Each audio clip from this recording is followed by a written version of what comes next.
Hindi cinema ने हिंदी भाषा का प्रचार किया है और पूरे भारतवर्ष को एक कॉमन पैन इंडियन कल्चर दी है। एक ऐसी संस्कृति जो इस सिनेमा के आगमन से पहले नहीं थी। तो एक साझा भाषा और साझा संस्कृति देकर हिंदी सिनेमा ने भारतवर्ष को संगठित किया है, इंटीग्रेट किया है। जिस इंटीग्रेशन की प्रोसेस जिस इंटीग्रेशन की शुरुआत सरदार पटेल जी ने की 550 रियासतों को भारतीय राष्ट्र में मिलाकर, उस प्रक्रिया को निरंतर आगे बढ़ाया है।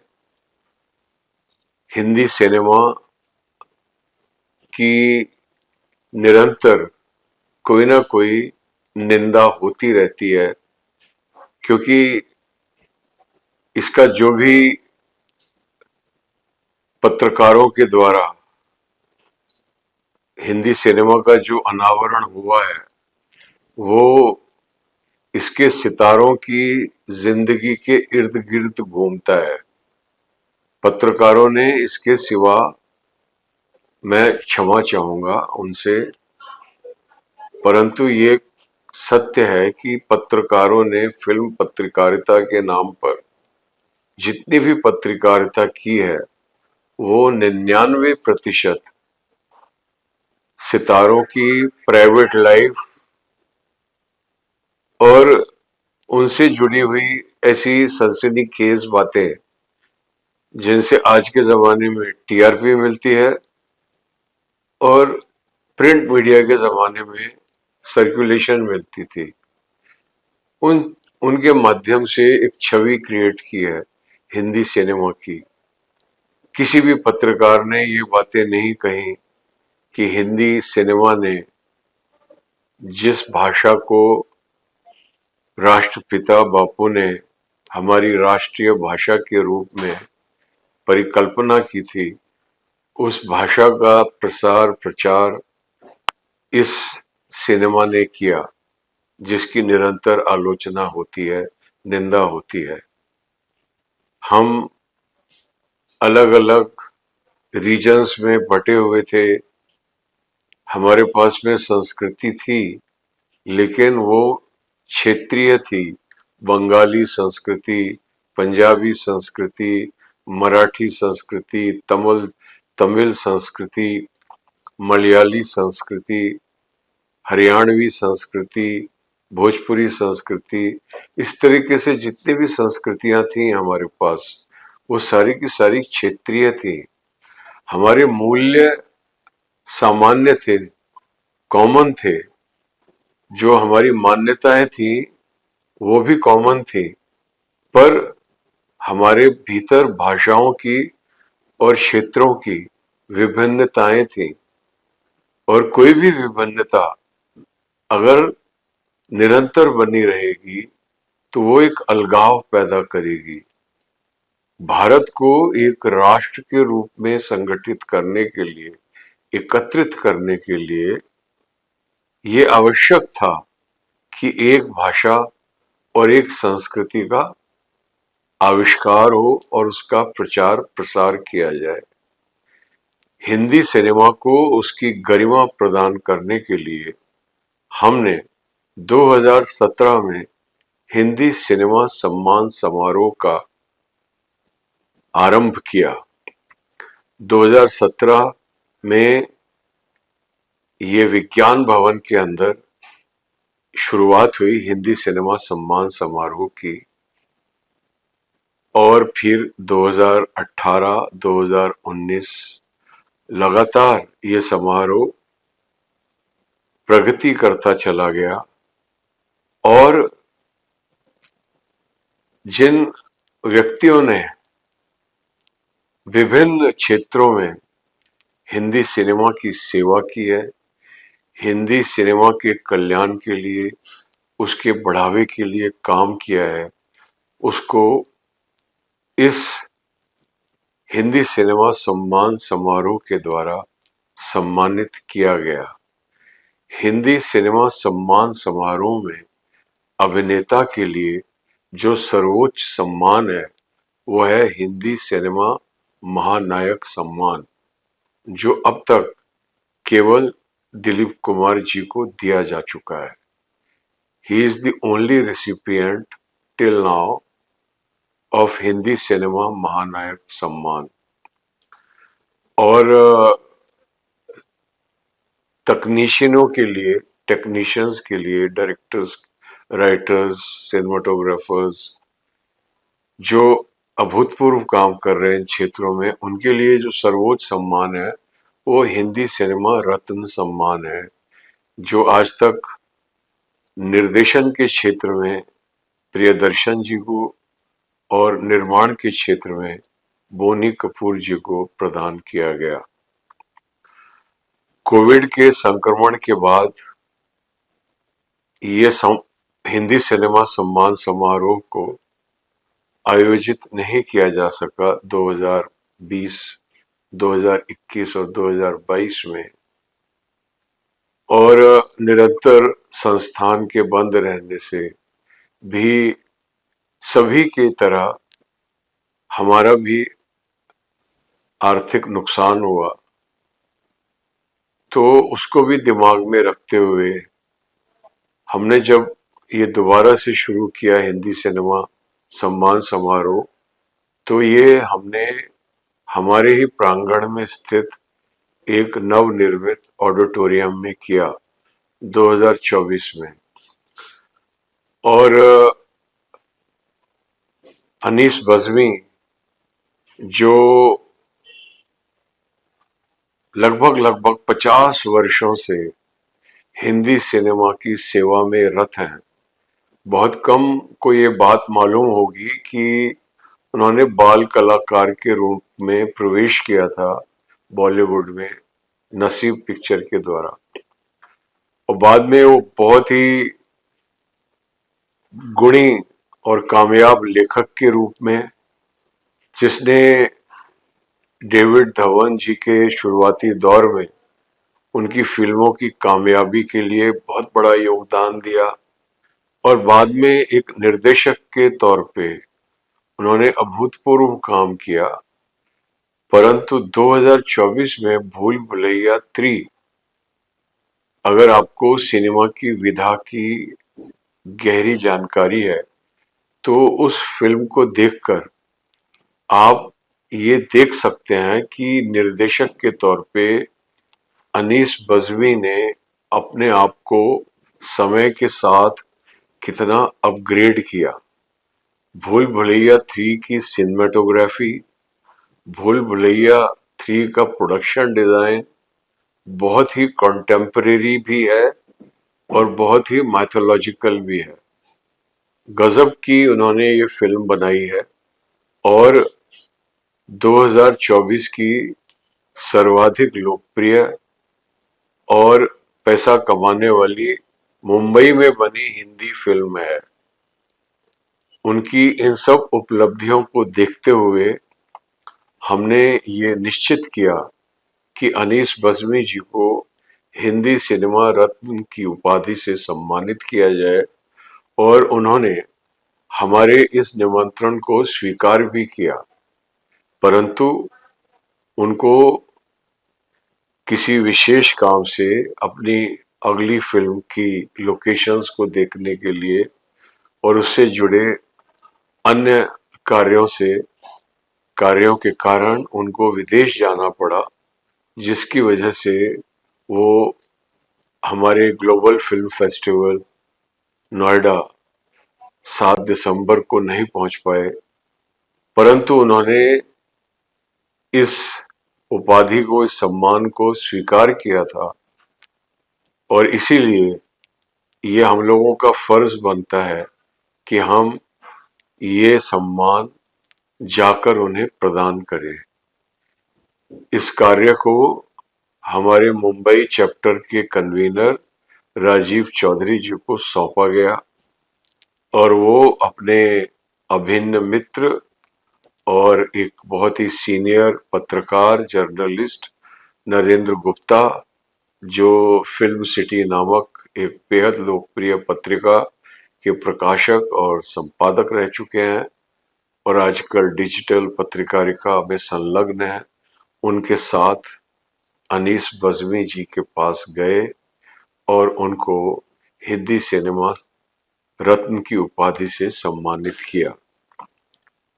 देखते हैं उस फुटेज को जिसमें वो अनीस बज़्मी जी को सम्मानित करेंगे और सम्मानित करने के बाद जो विषय हैं जिनके ऊपर हम इस कार्यक्रम में लगातार चर्चा कर रहे हैं, हिंदी फिल्म उद्योग की वर्तमान दशा के बारे में, उसके बारे में भी राजीव चौधरी जी उनसे सवाल जवाब करेंगे। तो आइए देखते हैं वो video. Sir, we welcome you on behalf of ICMEI। Sandeep Marwah ji ने आपको बहुत बहुत बधाइयाँ भेजी है, बहुत बहुत मुबारकबाद भेजा। अशोक त्यागी जी भी, जो हमारे ICMEI के सेक्रेटरी जनरल है, और मैं बॉम्बे चैप्टर संभालता हूँ, मुंबई का जो बॉलीवुड का है ICMEI का, हम लोग देखते हैं। बट ये शुरुआत की है संदीप मारवा जी ने, मारवा स्टूडियो नोएडा से, दिल्ली से, और ये अवार्ड हम आपको देना चाहते हैं सर। अरे वाह वाह वाह वाह वाह वाह। This is Hindi cinema Ratna award for your outstanding achievements, for your contribution to the Hindi film industry. आप जो बरसों से लगे हुए हो, आज अनीस बज़्मी साहब ने जो मकाम पाया है, जो मेहनत की है, we salute you sir, we honour you, we acknowledge you. बहुत बहुत धन्यवाद। और सबसे पहले तो मैं संदीप मारवा साहब का, अशोक त्यागी साहब का, ICMEI और हमारे राजीव सर का, हमारे नरेंद्र भाई का मैं बहुत बहुत शुक्रगुजार हूँ। बहुत बहुत धन्यवाद जो आप लोगों ने मुझे ये अवार्ड दिया, इस लायक समझा। एंड सर बहुत बहुत शुक्रिया and thank you so much sir, thank you very much. Sir, आपका आउटस्टैंडिंग कंट्रीब्यूशन रहा है पिछले 45 सालों से फिल्म इंडस्ट्री का। कैसे अचीवमेंट देखते हैं? सर, मुझे तो नहीं कुछ समझ में आता है। मतलब मैं आपको बताया ईमानदारी से कि पिछले 45 सालों से मैं क्या इस लाइन में हूँ और काम बहुत किया। मैंने बहुत सारी फिल्में लिखी, बहुत सारी फिल्में डायरेक्ट की, एंड तकरीबन I work with all the actors and all the producers and all the directors. कुछ बचे हैं, उनके साथ भी काम करना है। एंड ये पता ही नहीं लगा मुझे कि 45 बरस जो है, कसम से किसी ने याद दिलाया तो मैंने एक छोटी सी बीच में पार्टी भी रखी थी। छोटी सी नहीं, बहुत बड़ी आलीशान पार्टी थी। नहीं, इंडस्ट्री मौजूद थी अनीस भाई। सबका बहुत प्यार था मेरे से, तो सब लोग आ गए, so thank you very much. But मैं आपको ईमानदार बताऊं, मुझे आज भी यूँ लगता है कि मुझे कुछ 1-1.5-2 साल हुआ है और मुझे अभी ज़िंदगी में बहुत कुछ करना है। और जब भी मैं अपनी पिक्चरों को देखता हूँ और लोग जब मुझे बताते हैं, बोलते हैं और इतना पसंद करते हैं मेरी पिक्चरों को, तो मैं बस यही कोशिश करता हूँ कि यार ये जो एंटरटेनमेंट मैं कर रहा हूँ, जो काम थोड़ा बहुत मुझे आता है, मैं बस उसके अंदर थोड़ी महारत हासिल करूँ, थोड़ा सीखूँ, थोड़ा समझूं और बेहतर से बेहतर फिल्म बनाने की कोशिश करूं।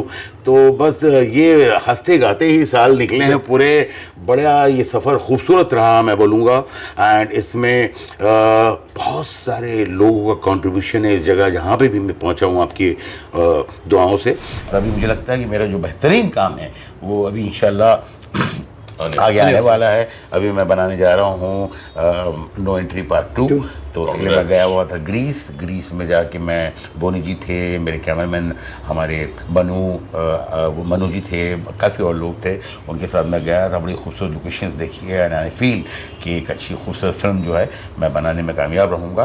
एंड उसके अलावा भी आगे 2-3 पिक्चरों की मेरी स्क्रिप्टों पे काम चल रहा है। तो एक स्क्रिप्टें मेरे को बहुत एक्साइट कर रही है और मैं एक वक्त में 3-4-5 स्क्रिप्ट पर काम करता हूँ। फिर मुझे लगता है एक स्क्रिप्ट खुद चिल्लाती नहीं अभी ज़्यादा मेरे पे काम करो, तो मैं उस पर काम करते रहता हूँ। एंड मेरा तो 24 घंटे जो है तो वो काम ही चलता रहता है। अनीस भाई, पिछले 3-4 सालों से OTT बहुत हावी है जी। ऐसे दौर में आपने 2 ब्लॉकबस्टर पिक्चर दी, भूल भुलैया 2, भूल भुलैया 3। तो OTT का आपको किस हद तक दबाव है? अगली फिल्म के लिए? नहीं, ओटीटी देखिए क्या है, जो तरक्की होती है उसको आप रोक नहीं सकते। ओटीटी हमेशा रहेगा और मुझे लगता है ये बहुत ही कमाल चीज़ है, इसलिए कि कितने लोगों को काम मिला है, कितने लोगों को पहचान मिली है, और आज जो कंटेंट बन रहा है, और कुछ तो इतने अच्छे कंटेंट है कि ऐसा लगता हूँ माय गॉड, आज कई चीज़ को देख के ये भी लगता है कि नहीं यार ये फिल्म नहीं बनती है, यही बनना चाहिए था। हाँ, आज शायद I was in my home in Lonavala for 13 months when this corona happened, and अगर मुझे लगता ओटीटी नहीं होता तो मैं तो पागल हो जाता, क्योंकि मैंने इतने प्रोग्राम देखे और मैं तो फैन हो गया। मैंने बोला कितना अच्छा काम कर रहे हैं ये लोग। तो मुझे लगता है ये तो हमेशा अब रहेगा और धीरे धीरे इसकी तरक्की होगी। लेकिन ये भी मेरा मानना है कि ओटीटी अपनी जगह रहेगा, फिल्म्स हमेशा अपनी जगह रहेगी। जो बड़े स्क्रीन के ऊपर फिल्म देखने का जो मजा है, एक जो कम्युनिटी व्यूइंग होती है कि सारे लोग बैठे हुए, उसका वो जादू जो है वो हाँ वो हमेशा रहेगा और उसको कोई पूरा नहीं कर सकता।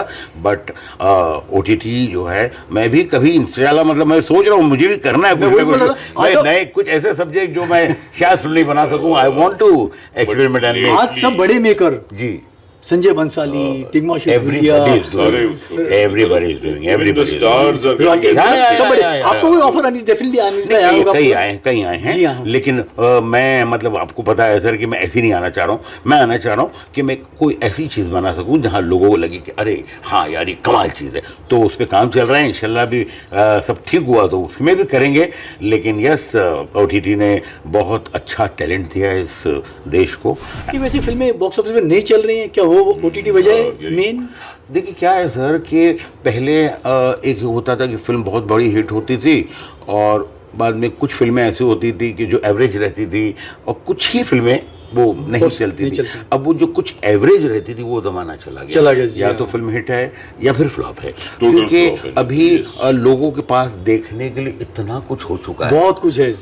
तो आज अगर आप फिल्म बना रहे हैं तो ज़रूरी नहीं है कि आप बहुत बड़ी ग्रैंडर की पिक्चर बनाएंगे तो ही चलेगी। नहीं, आपको ये प्रॉमिस करना है ऑडियंस को कि नहीं यार this will be, you have to see in the theatre, and आप 2 महीने का 1 महीने का वेट नहीं करना चाहती ये पिक्चर और आपको देखनी है, तो वो जरूरी है कि बहुत स्पेशल वो एक आना है। कैसे आना है वो, चाहे बड़ी पिक्चर बना के आए, बहुत ग्रैंडर और स्पेशल इफेक्ट में आए, या आपकी कुछ कहानी इस तरह की हो जो आपको पता लग रहा है कि, और वो कहानी नहीं हो जो सिंपल सीधे अपने टीवी के लिए या ओटीटी के लिए बन रही है। So you have to select those kind of subjects which is very now difficult. Score कम हो गया ना, लेकिन ऐसे एक एनिमल आती है, फिर एक जवान आती है, फिर एक भूल भुलैया, लेकिन बाकी जो 500 फिल्में और आती है वो रुल जाती है। कोई थिएटर में एक आदमी नहीं जाता है। पहले के दिनों में जब ओटीटी नहीं था, भले वीडियो आ गई थी पायरेसी, मगर छोटी फिल्में सांस ले लेती थी। बीएनसी क्लास में भी पैसे आ जाते थे, डिस्ट्रीब्यूटर इंस्टॉलमेंट भेजता था, सब कुछ मिले। आज डोंट यू थिंक प्रोड्यूसर पे पूरा बोझा आ गया?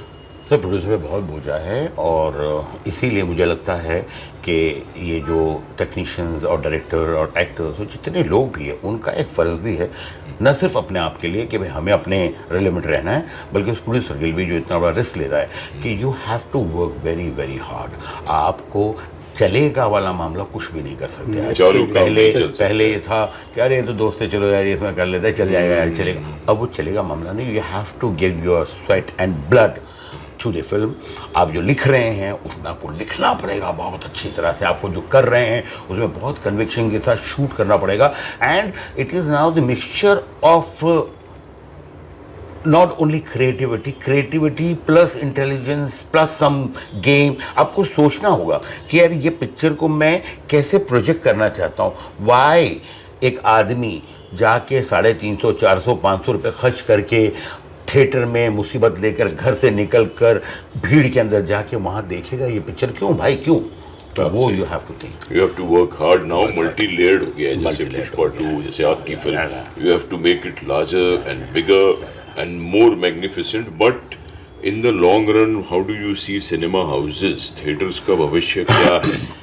क्या लगता है आपको, ओटीटी टेक ओवर कर रहा है बॉक्स ऑफिस को? देखिए सर, ओटीटी मैंने आपको पहले भी बताया, नहीं दुश्मनी नहीं है सर, ये कंबाइन है, हाथ से हाथ मिला के ये सब चल रहे हैं। फिल्म लाइन के हमारे बहुत सारे एक्टर्स जैसे इसमें आए हैं, बहुत सारे डायरेक्टर्स आए हैं, वैसे ही वो लोग भी आज फिल्म लाइन में सब मिक्स हो गया है। अभी वो ऐसा नहीं रहा कि ये साउथ की पिक्चर है, ये इंडिया की पिक्चर है, ये बॉम्बे की पिक्चर है, ये टीवी है, ये एवरीथिंग। तो आपको सबके साथ मिलकर हाथ मिला के तरक्की को आप रोक नहीं सकते और नहीं रोकना चाहिए, आपके बस में नहीं है। तो आपको हर तरक्की को, जब पहले अपना VHS आया तो लोगों ने कहा था कि बस फ्यूचर ख़त्म हो गया, नहीं ऐसा नहीं हुआ। उसके बाद फिर कुछ और आया, टीवी आया, अरे नहीं सब हो जाएगा, अभी क्या सब टीवी, नहीं, वो सब रिलेवेंट रहेंगे, सब साथ में चलेंगे सारे लोग, बट आपको बहुत अच्छी तरह मेहनत करनी पड़ेगी पहले से कहीं ज्यादा। थिएटर का बिजनेस लेकिन सिकुड़ गया है, ये बहुत ज्यादा सिकुड़ गया है। लेकिन आप देखिए सर, आप देखिए ये बात हुई कि आज बड़ा जैसे झटका फिल्में मिला। कुछ चली हैं, उनके जो फिगर्स आप देखेंगे जो चलती है अलार्मिंग है, वो फिगर जो बहुत। पहले जो फिल्में चली है उससे भी कहीं जाता है। तो सिक्सर ज्यादा है, बहुत कम सिक्सर नहीं, बहुत मारना कम पड़ता है, आज बहुत आपके कम है। थिएटर में फर्स्ट डे से सिक्सर मारना सर पड़ता है। मैच में भी क्या है कि अच्छे से अच्छा बैट्समैन और अच्छे से अच्छी टीम जो है वो सिक्सर जो है वो 20 ओवर की मैच है तो उसमें आते ही, आते ही। वो 8 वो होते हैं, time लेकिन क्या? बाकी फर्स्ट रन भी बराबर लेना पड़ता है, 2 और 3 भी लेना पड़ता है। तो वो आपको देखना पड़ेगा कि कौन सा बॉल ऐसा है जिसको आप Do सिक्सर you मार see सकते हैं। good future for theaters I'm or do very you see optimistic. theaters are going through a bleak period? आपको क्या लग रहा सर आई एम है? वेरी वेरी ऑप्टिमिस्टिक पर्सन, तो मुझे तो आगे ये लगता उम्मीदें। है फ्यूचर उम्मीदें हैं, लेकिन यस अगर आप कंपैरिजन करें पहले की फिल्में और अभी की फिल्मों में जो आप परसेंटेज बनाएं तो ये परसेंटेज तो बहुत घटा है, बहुत बुरी ज़्यादा हालत है। घटा है। लोगों को बेसब्री से इंतजार है आपकी नो एंट्री 2 का, कब तक दर्शन कर पाएंगे आप? सर अभी कुछ कहना मुश्किल है। नहीं, आप अभी मेरे- अप्रैल मई में शायद हाँ मैं शूट शुरू कर रहे हैं, जी हाँ। मई में जून में शुरू कब करूंगा। तक प्लानिंग है अनीस भाई? सर, थोड़ी मुश्किल पिक्चर है, थोड़ी मतलब बड़ी पिक्चर है, बहुत बड़ी तो पिक्चर। इसकी शूटिंग करने में भी मुझे लगता है 6-8 महीने तो लगेंगे जी हाँ, जी हाँ। और उसके बाद फिर पोस्ट प्रोडक्शन ये वो, तो साल तो कहीं नहीं गया। अक्सर लोग डेट अनाउंस कर देते हैं रिलीज के साथ की। नहीं, अभी हमने कुछ आपकी- किया नहीं है, अभी प्लानिंग करेंगे, देखते हैं क्या है क्या नहीं है, बट वो अनाउंस करो नहीं करो उससे क्या फर्क पड़ना है, इसलिए जिसको आना आना है और वो आना भी चाहिए। इसलिए डेट जो है आप अनाउंस कर सकते हैं, लेकिन ये जरूरी नहीं कि जो उसी डेट दिन आपने को अनाउंस आए। की है, नहीं उसी दिन आप भी आएंगे, आप आए, लेकिन वो जरूरी नहीं कि वो आपकी डेट होगी। और भी आजाद देश है, आजाद जिसको देश आना है वो आ सकता है। तो आपके कंट्रोल में दूसरी फिल्में नहीं है, आपके कंट्रोल में सिर्फ वो फिल्म है जो आप बना रहे हैं, बस आप ऐसे ही बनाइए कि हाँ यार चलो आ जाते हैं, ठीक है, उसको आना है, क्या कर सकते हैं, और कोई रास्ते नहीं है सर। एक लंबा गैप लग गया अनीस भाई नो एंट्री पार्ट 2 आने के लिए। हाँ। क्या वजह रही? सर मतलब सबसे पहले तो क्या है कि नो एंट्री 1 जब बनी उसके बाद कोई सेकंड सब्जेक्ट समझ में आया नहीं, Really? ईमानदारी से, Okay. या and no one was in hurry, neither Boney ji neither me, and वो उसके बाद फिर मैं एक पिक्चर में बिजी हो गया जिसका नाम था वेलकम। अच्छा फिर वेलकम के बाद I was busy in Singh is King, then Ready, and मेरा कंटिन्यूस काम चलता रहा तो मेरा थोड़ा ध्यान भी कम था। लेकिन फिर जब बीच में लगा कि नहीं करना है तो बैठ के बहुत सोचना चालू किया, 5-7 स्टोरियाँ बनाई सर। अच्छा 5-7 बने? हाँ। ओके, उसने एक फिर से लगा एक नहीं यार ये नहीं ठीक नहीं, चलो और कुछ सोचते हैं, फिर और कुछ सोचते हैं, बेसिक लाइन, फिर एक पॉइंट पे ये लाइन समझ में आया कि चलो यार ये इंटरेस्टिंग लग रहा है, फिर उस पर काम करने में भी टाइम लगा। जी हाँ। मुझे लगता है सबसे ज़्यादा मुश्किल काम जो है राइटिंग है, एंड वो जब आप बैठ के एक सर राइटिंग के तो आप जादूगर हैं अनीस भाई। नहीं, सर, जादूगर Definitely नहीं, सर, बहुत आपको डर- दर्शकों की नब्ज पता है, नहीं, आप भरपूर एंटरटेनमेंट सब कुछ- देते हैं, चाहे वो हॉरर हो, थोड़ा एक्शन वाली फिल्म हो, मतलब you entertain the masses, you know. बस सर डर लगता है आज भी film Really? But what is your best After genre writing, according to you? You've done horror, नहीं, तो ऐसा I'm तो very नहीं comfortable. हॉरर को पकड़ लिया, नहीं, no sir. Entry is comedy. हाँ comedy full comedy. I am not मतलब I am comfortable with I think all the genres because I have done all kind of films. I mean I made a love story, प्यार तो नहीं था, I made suspense thriller Deewangee, I made comedy No Entry Welcome, Singh is King Ready, I made horror film बुलबुलियाँ 2 and 3। तो I think I am very Comfortable in all the genres. Comfortable. मुझे लगता है भाई ये फिल्म है और आपको उस फिल्म के हिसाब से, मैं जॉनर का कभी वैसा सोचता नहीं हूँ, मैं वो करना है तो करते हैं एंड हो जाता है। तो अभी ये जो फिल्म है इट इज आउट और आउट कॉमेडी फिल्म। सर हमारी बहुत बहुत शुभकामनाएं। सर बहुत बहुत धन्यवाद। इंतजार और रहेगा इसके आपकी लिए 92 का। इसके लिए Yes, sir, yes. संदीप मारवा साहब एक बार और आपका बहुत बहुत शुक्रिया, बहुत बहुत शुक्रिया, thank you so much. Thanks, Anil bhai, thank you. Deserve many more awards, sir.